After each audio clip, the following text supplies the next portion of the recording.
खुश आमदीद।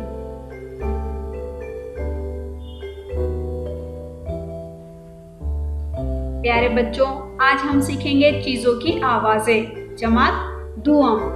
मैं आपको चीजों की तस्वीर बताऊंगी और आप उनकी आवाज बताएंगे।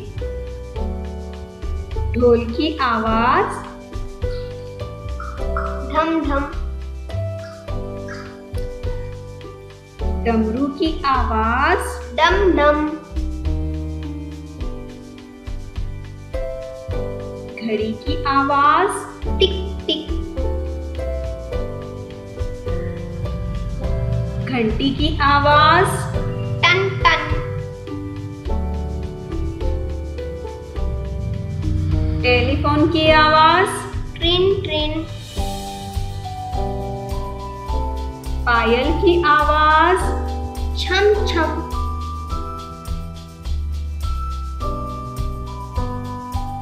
हॉर्न की आवाज पॉ पॉ। मोटरसाइकिल की आवाज फट फट।